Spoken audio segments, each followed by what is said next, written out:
Ya, jadi kan sebenarnya teman-teman, saya izin ya melanjutkan. Jadi Teknopi itu per hari ini sebenarnya per tanggal 2 sudah resmi secara sah hukum itu bukan lagi ketua yayasan, bukan juga pengurus dari yayasan, bukan pembina yayasan juga. Jadi Teknopi tidak punya hak lagi di dalam yayasan itu. Ini memang sangat menyedihkan ya, karena memang sebenarnya yayasan itu bergerak di bidang sosial. Teknopi berniat untuk membantu masyarakat banyak, kemudian harus terhenti gara-gara kasus ini.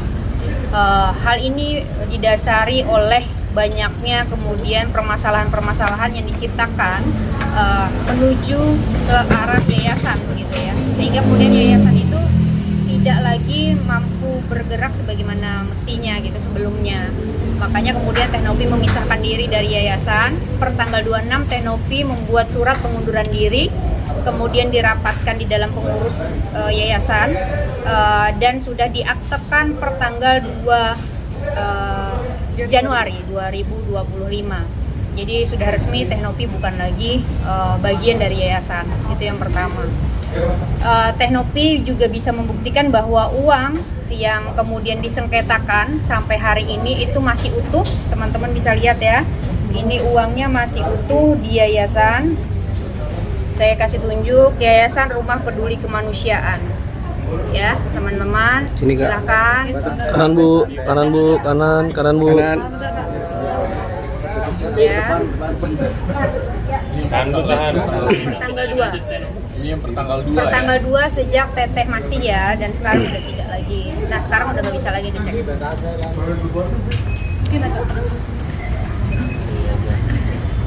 Ya, uangnya masih utuh. Jadi dari awal ya Mbak, dari awal sampai per tanggal 2 kemarin itu uangnya masih ada di yayasan dan nominalnya masih sama. berapa itu nominalnya? sebenarnya nominal uangnya Agus kan 1,2 ya. Uang donasi yang kemudian diperuntukkan untuk berobat Agus itu 1,2 sekian. Ada uang yayasan yang kemudian menjadi 1,3 sekian gitu. 1,3 dan sudah terpakai uang pengobatan. Gitu. Tapi nanti ke depan dan itu tetap akan membantu nggak kan? Selama ini juga banyak membantu dari uang pribadi. Walaupun nanti nggak jadi pengurus, tetap akan membantu secara pribadi. Pasti ya, berdonasi. Pasti berdonasi. Dan mungkin terkait sidang yang sudah tidak habis ini siap menghadapi terkait tanggal 8 itu sidang donatur gugatan itu, dimana mungkin dia akan siap untuk menghadapi semuanya. Dari kita sendiri melihat seperti apa? Mungkin kita Itu tergugatnya kan yayasan ya, betul, kan bukan aku lagi. Iya, maksudnya tanggal Kalau Teknopi nggak punya kewenangan lagi. Untuk menjawab gitu, karena bukan bagian dari yayasan lagi. Sebenarnya sangat disedihkan sih, karena ya yang tadi saya bilang 2021 saya berjuang sampai sekarang itu sama sekali saya pastikan tidak ada bantuan dari siapapun. Kalaupun ada donatur yang bantu, itu saya nggak pernah meminta, saya nggak pernah mengemis, tidak pernah open donasi untuk membantu ODGJ atau membantu anak-anak asuh saya dalam pembiayaan gitu. Dan satu lagi, banyak banget yang beredar sekarang ini katanya saya menerima uang money laundry, cuci uang atau uang apalah, saya nggak ngerti, uang pajak dan lain-lain. Saya pastikan dari saya mendirikan yayasan 2021 Desember sampai sekarang itu tidak ada ya. Buktikan kalau ada, penjarakan saya seumur hidup. Silakan penjarakan saya. Saya pastikan itu semua penghasilan dari YouTube saya. Saya sangat sedih banget ketika ada konten kreator yang bilang, berapa sih gaji konten kreator? Harusnya tidak bisa ya, namanya rezeki orang itu disamaratakan gitu.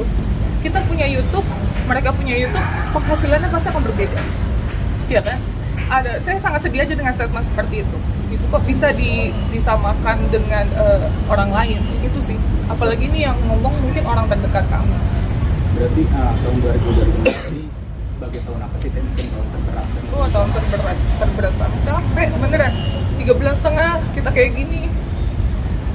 Padahal niat kita bantu orang. Mungkin teman-teman di sini bisa merasakan lah ya.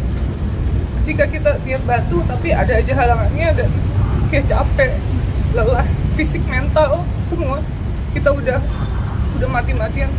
Berarti kan sempat nangis dari TikTok itu, mungkin adakah mungkin serangan dari sisi psikologis Teteh sendiri sampai mungkin udah pusing, katanya kalau tidak salah mungkin stres juga gitu.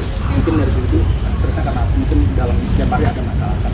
Capek karena banyak orang yang menyerang gitu. Misalnya tiba-tiba ada PH saya yang awalnya, terus dia bilang gak ada terdepan di media sosial dan lain-lain, tapi ternyata dia nyerang saya, terus pindah ke kubu donatur, sekarang mau pindah ke kubu AS misalnya kayak gitu. Terus tapi yang saya nggak suka, dia nyerang personal gitu loh, dan itu apa ya, kena di mental saya gitu. Itu kayak banyak oknum, bukan cuma 1-2, jadi kayak capek gitu.